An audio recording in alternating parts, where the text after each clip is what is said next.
Kemudian dalam waktu yang bersamaan mereka semua menyalakan toanya di atas, kayak apa? Itu bukan lagi syiar, tapi menjadi gangguan buat sekitarnya. Allahu Akbar, Allahu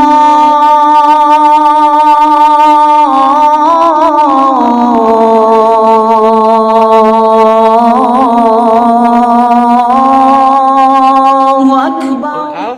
Aturan azan sekarang. Oh iya, itu kemarin kita sudah terbitkan surat edaran pengaturan. Kita tidak melarang masjid, musola menggunakan toa, tidak.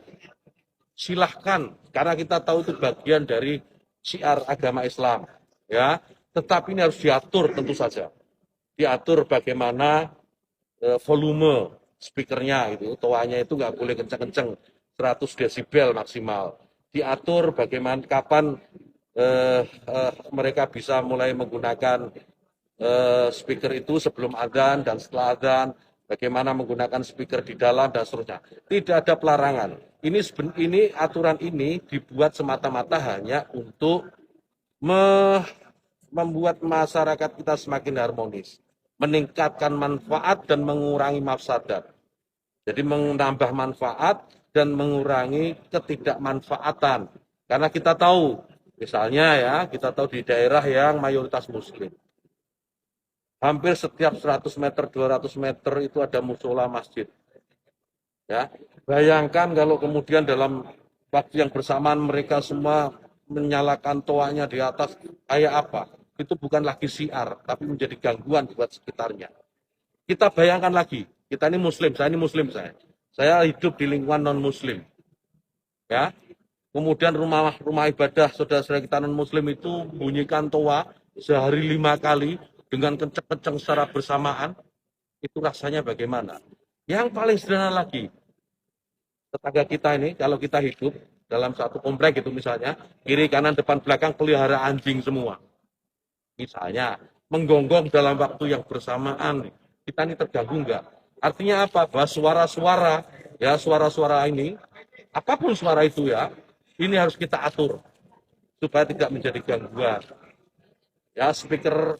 Bagaimana pendapat Ustadz apabila dilarang pakai mikrofon azan karena alasan enggak?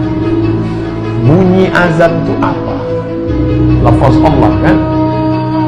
Allahu Akbar, Allahu Akbar. Yang terganggu dengan lafaz Allah itu setan. Maka orang yang terganggu mendengar azan, dia mesti diruqyah.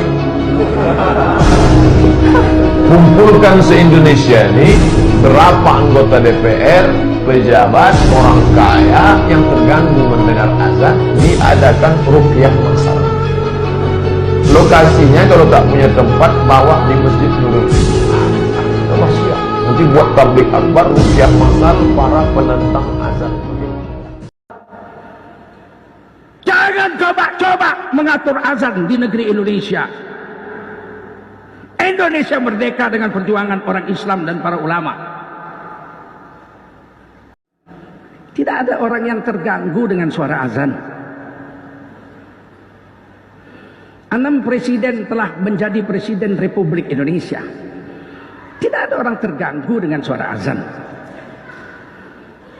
Tahun 1977 pemilu, pertama kali partai disempurnakan jadi 3, difusikan.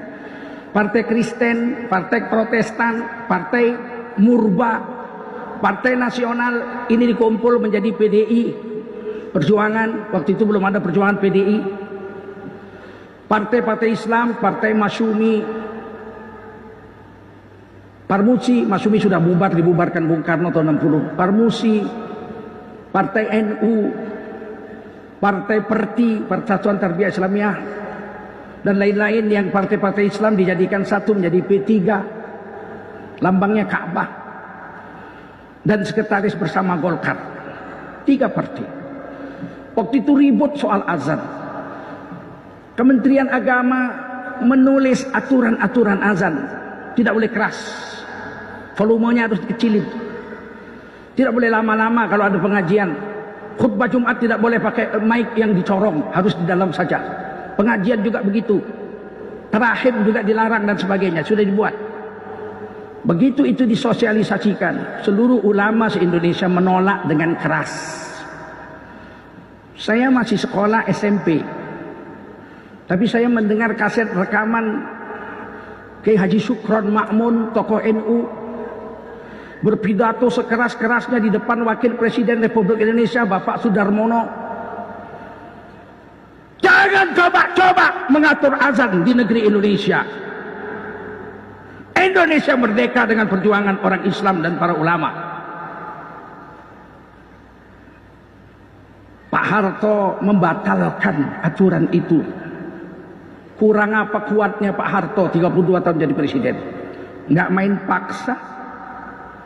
Orang Islam 88,7% di Indonesia nggak setuju, ya sudah.